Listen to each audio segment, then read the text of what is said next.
Wish you had a battery that lasted longer than lunch. Yeah. How's it going, everybody? It's switching time. Sorry. There. I was prepared. 12 hours of battery life. Trying to get through this ad here. But yeah, how's it going, everybody? This is Donnell here.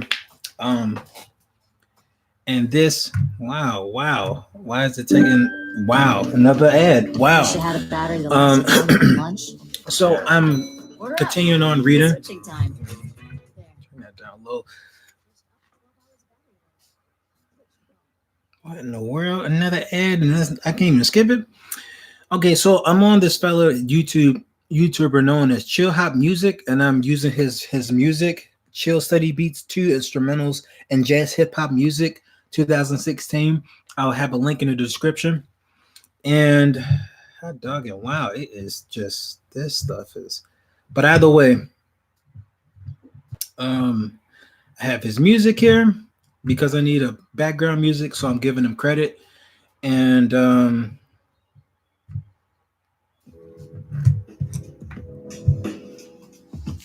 so I'm just reciting.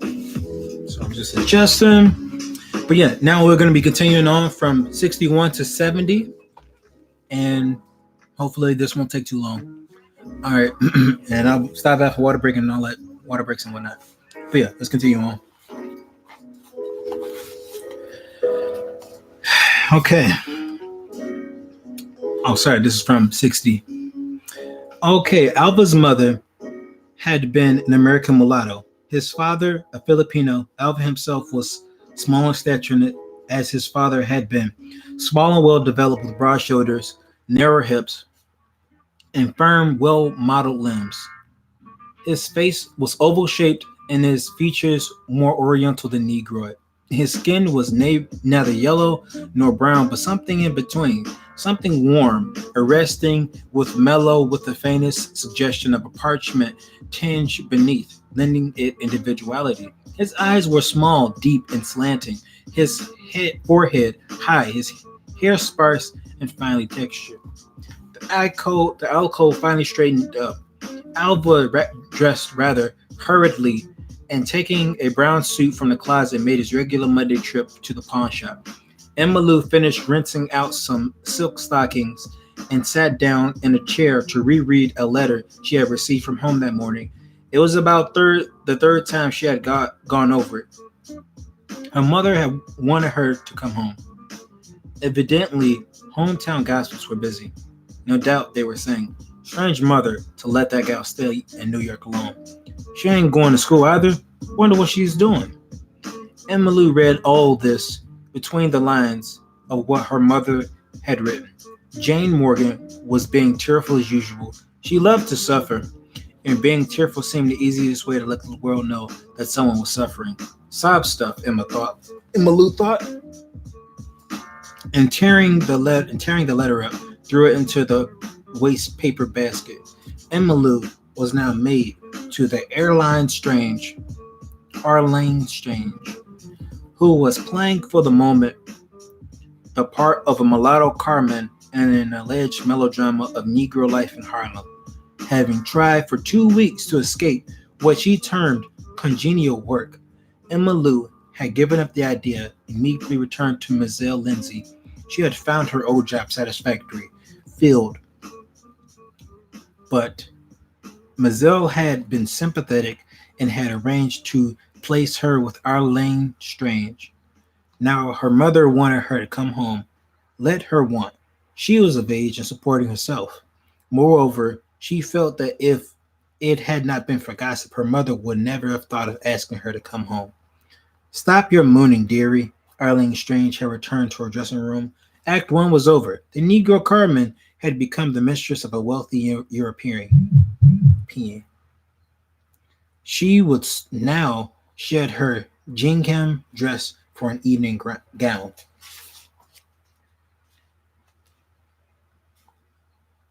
Mechanically, Emmylou assisted Arlene in making the change. She was unusually silent.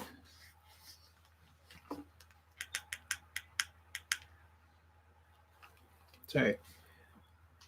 It was noticed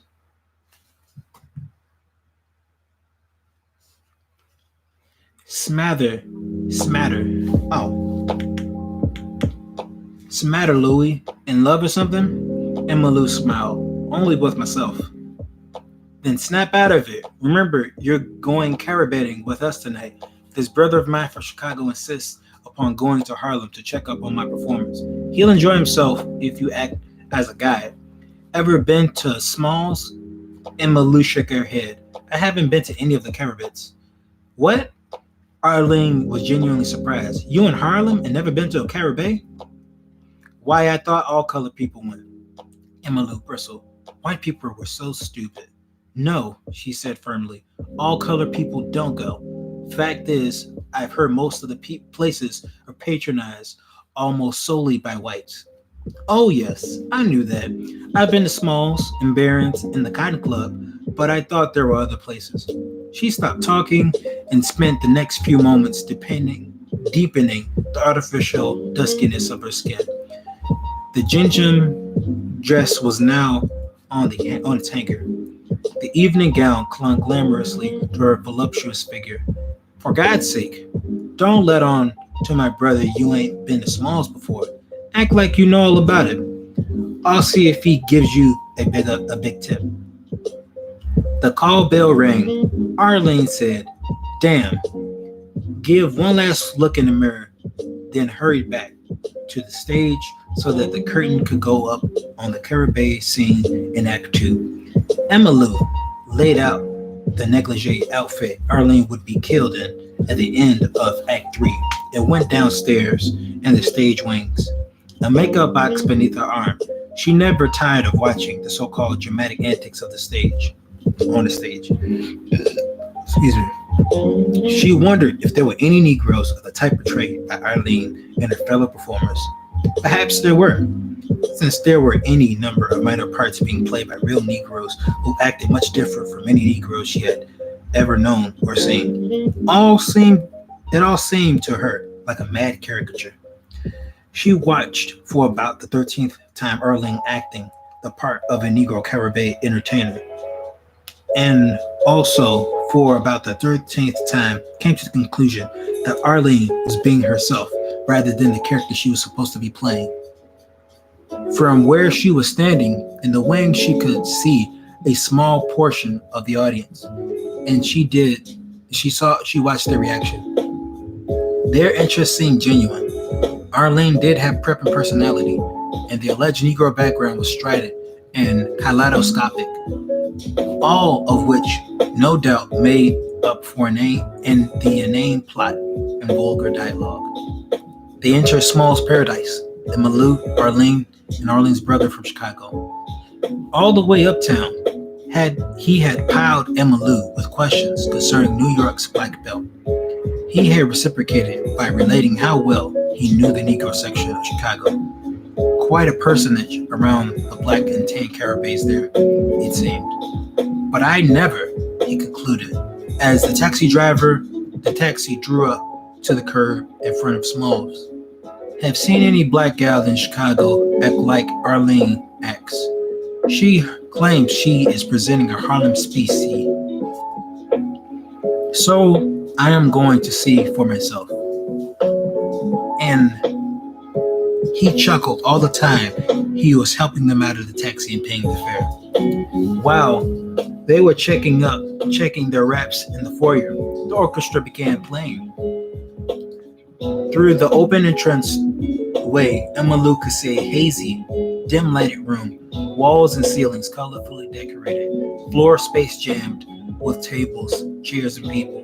A heavy-set mulatto in a tuxedo, after asking how many were in their party, led them through a lane of tables around the squared-off dance platform to a ringside seat on the far side of the cabaret. Immediately, they were seated. The waiter came to take their quarter. 3 bottles of White Rock.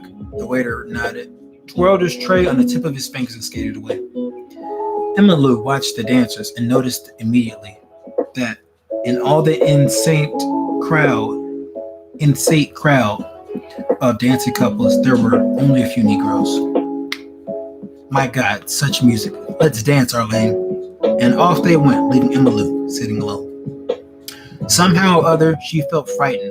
Most of the tables around her were deserted, their tops littered with liquor-filled glasses, bottle of ginger ale, and white rock. There were no liquor in sight, yet Emmalou was aware of the pungent alcoholic odors. Then she noticed a heavy-jowled white man in flashlight walking among the empty tables and looking beneath him.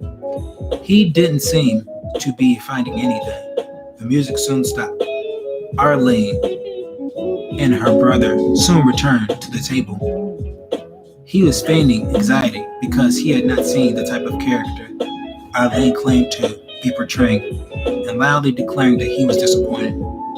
Why there ain't nothing here but white people? Is it always like this? Emmalou said that it was, and turned to watch the waiter, who was two others, had come dancing across the floor, holding aloft this tray filled with glass, bottles, and glasses.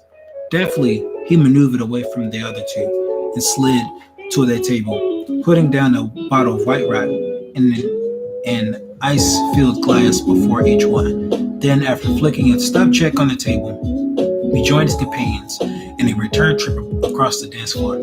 Arlene's brother produced a hip flask, and before Emmalou could demur, mixed her a highball.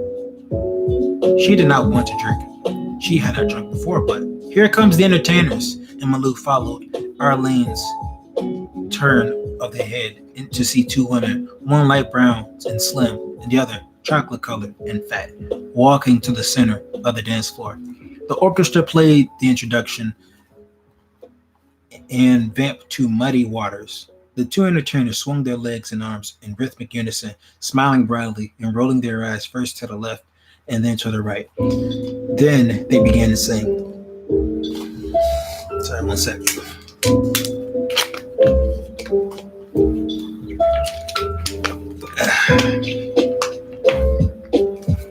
Then they began to sing. Their voices were husky and strident, neither alto nor soprano. They muddled their words and seemed to impregnate the syncopated melody with physical content.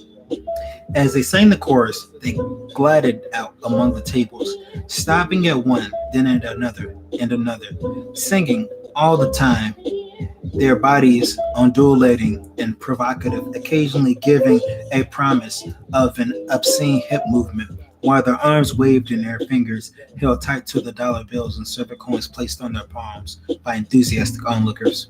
Emmalou, all of her, watched and listened.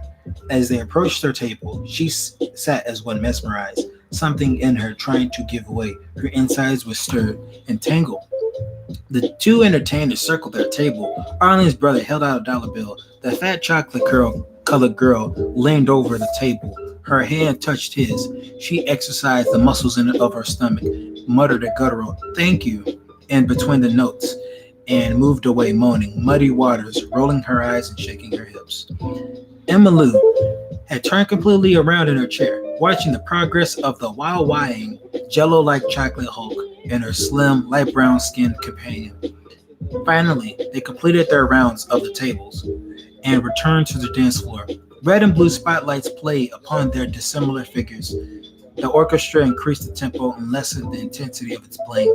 They swayed entertainers pulled up their dresses, exposing lace-trimmed step-ins and an island of flesh. Their stockings rolled down below their knees, and step-ins discreetly short and delicate. Finally, they ceased their swing and began to dance. They shimmied and whirled, Charlestoned and black-bottomed. They Tepeshuran ensemble was melodramatic and absurd, their execution easy and emphatic. Emmalou forgot herself. She gaped, giggled, and applauded like the rest of the audience, only as they let their legs separate, preparatory to doing one final split to the floor. Did Emmalou come to herself long enough to wonder if the fat one could achieve it without seriously endangering those tightening step-ins? Damn good, I'll say, a slender white youth at the next table acerbated as he lifted an amber-filled glass to his lips. Arlene sighed, and her brother began to razz her. Emmalou blinked guiltily as the lights were turned up. She had been immersed in something disturbingly pleasant. Idiot, She berated herself. Just because you've had one drink and seen your first cabaret entertainer, must your mind and body feel all aflame? Arlene's brother was mixing another highball. All around, people were laughing.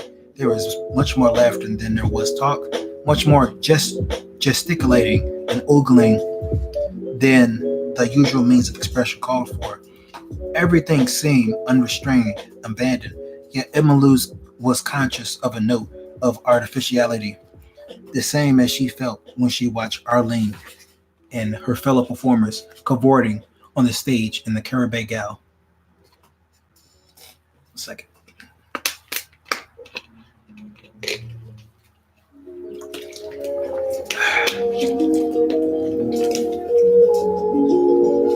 The entire scene seemed staged. They were in a theater, only the proscenium arch had been obliterated. At last, the audience and the actors were as one. A call to order on the snare drum. Excuse me, sorry about that. A brutal sliding trumpet call on the trombone, a running minor scale by the clarinet and piano, and umpa by the bass horn, a combination four measure moan and strum by the saxophone and banjo. Then a melodic ensemble and orchestra was playing another dance tune. Masses of people jumbled up the three entrances to the dance square and with difficulty singled out their mates and became closely allied partners. Inadvertently, Emily looked at Arlene's brother. He blushed and appeared uncomfortable. She realized immediately what was on his mind. He didn't know whether or not to ask her to dance with him. The ethics of the case were complex. She was a Negro and a hired maid, but she was a hired maid after hours. And in this environment, Emma Lou had difficulty suppressing a smile. Then she decided to end the suspense. Why don't you two dance? No need of letting the music go to waste. Both Arlene and her brother were obviously relieved. But as they got up, Arlene said, ain't much fun calling up to your own brother when there's music like this. But off they went, leaving Emma Lou alone and disturbed. John ought to be here, slipped out before she remembered that she did not want John anymore. Then she began to wish that John had introduced her to some more men. But he did not know the kind of men she was interested in knowing. He only knew men and boys like himself, porters and janitors and chauffeurs and bootlegs. Imagine her, a college-trained person, even if she hadn't finished her senior year, being satisfied with the company of such unintelligent servitors. How had she stood John for so long with his constant defense? I ain't got much education, but I got mother wit, creation of the unlettered, unsatisfying allusion to the dumb, ludicrous, pop prop to the mentally unfit. Guess she had mother wit, all right. Emma Lou looked around and noticed at a nearby table 3 young colored men, all in tuxedos, gazing at her and talking. She averted her glance and turned to watch the dancers. She thought she heard a burst of ribald laughter from the young men at the table.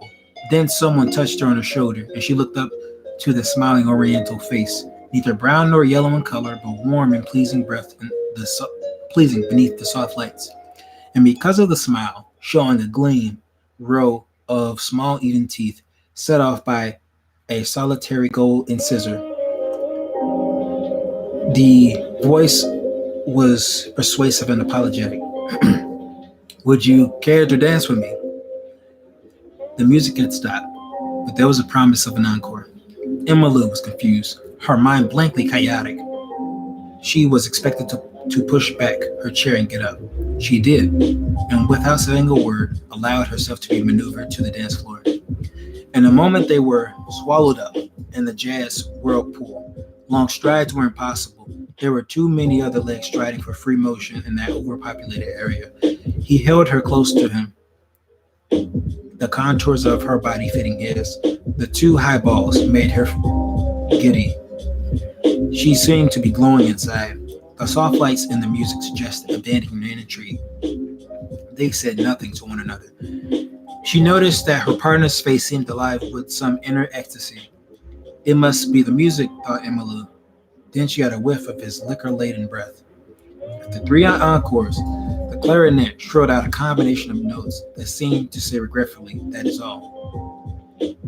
Brighter lights were switched on, and the milling couples merged into a struggling mass of individuals, laughing, talking, and over-animated individuals, all trying to go in different directions and getting a great deal of fun out of the resulting confusion.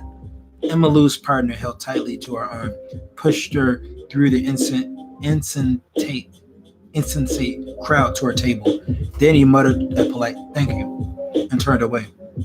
Emma Lou sat down. Arlene and her brother looked at her and laughed. "Gotta dance, eh, Louie?"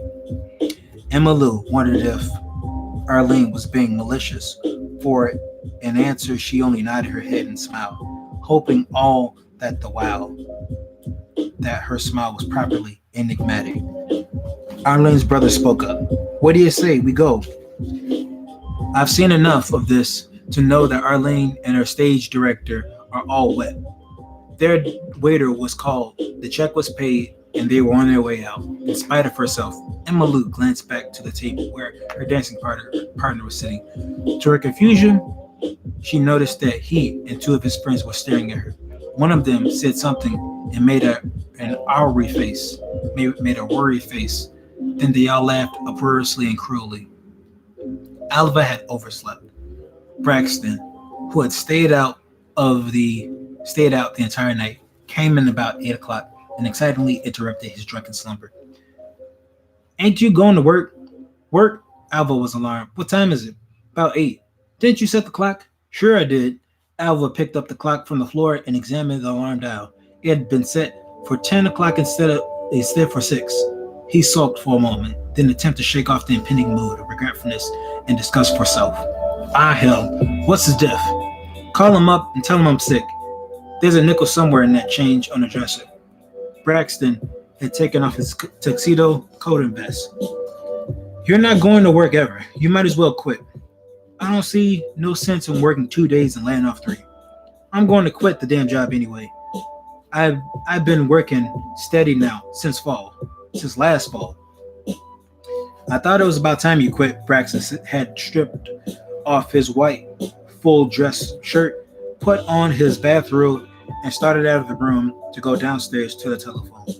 Alva reached across the bed and pulled up the shade, blinked at the impouring daylight, and laid himself back down, one arm thrown across his forehead.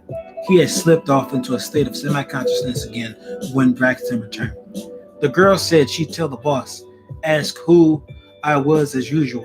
He went into the alcove to finish undressing, and put on his pajamas. Alva looked up. "You going to bed?" "Yes. Don't you think I want some sleep?" "Don't you thought you was going to look for a job?" "I was, but I hadn't figured on staying out all night." "Always some damn excuse. Where'd you go?" "Down to Flo's." "Who in the hell is Flo?"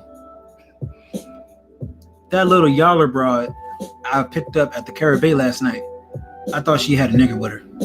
"She did, but I jabbed her along, so she ditched him and gave me her address. I met her there later." Braxton was now ready to get into the bed. All this time he had been preparing himself in this usual bedtime manner. His face had been a cold cream, his hair greased and covered by a silken stocking cap.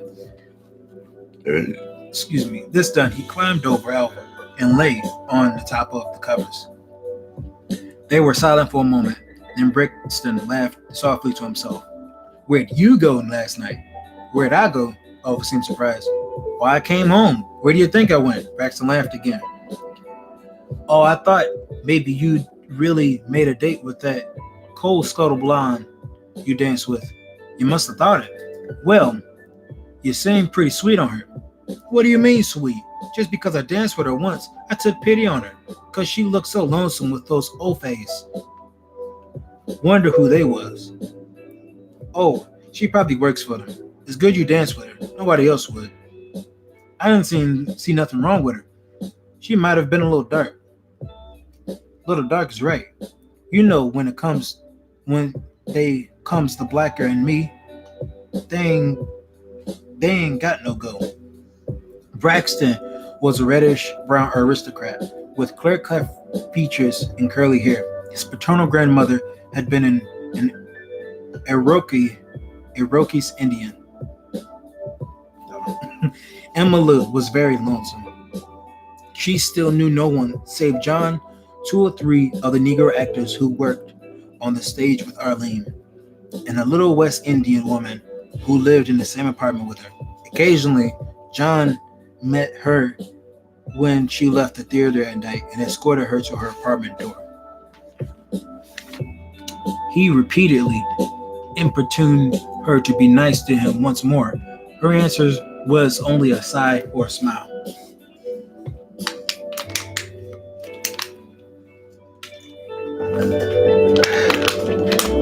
The West Indian woman was employed as a stenographer in the office of a Harlem political sheet. She was shy and retiring and not much given to making friends with American Negroes. So many of them had snubbed and pained her when she was newly immigrant from her home in Barbados that she lumped them all together, just as they seemed to do her people. She would not take under consideration that Emma Lou was new to Harlem and not even aware of the prejudiced American-born Harlemites nursed for foreign-born ones. She remembered too vividly how on ringing the bell of a house where there had been a vacancy sign on the window, a little girl had come to the door, and in an answer to a voice in the back asking, "Who is it, Cora?" had replied, "Monkey Chaser wants to see the room you got to rent." Jasmine Griffith was wary of all contact with American Negroes, for that had been only one of the many embittering incidents she had experienced. Emma Lou liked Jasmine, but was conscious of the fact that she could never penetrate her stolid reserve. They often talked to one another when they met in the hallway, and sometimes they stopped in one another's rooms, but there was never any talk of going places together, never any informal revelations or intimacies. The Negro actors in Carabay Gal all felt themselves superior to Emma Lou, and just in turn felt superior to them. And she just in turn felt superior to them. She was just a maid. They were just common stage folk. Once she had an inspiration. She had heard that Carabay Gal was liable to run for 2 years or more on Broadway before the road shows were sent out. Without saying anything to Arlene, she had approached the stage director and asked him in all secrecy what her chances were of getting into the Carabay ensemble. She knew they paid well, and she speculated that 2 or 3 years in Carabay Gal may lay the foundations for a future stage career. "What the hell would Arlene do?" he laughed, "if she didn't have you to change her complexion before every performance?" That's it, everybody. It's the next part 6. So the next one's gonna be, another 10, and we're gonna see where that goes. All right, I'll see y'all later.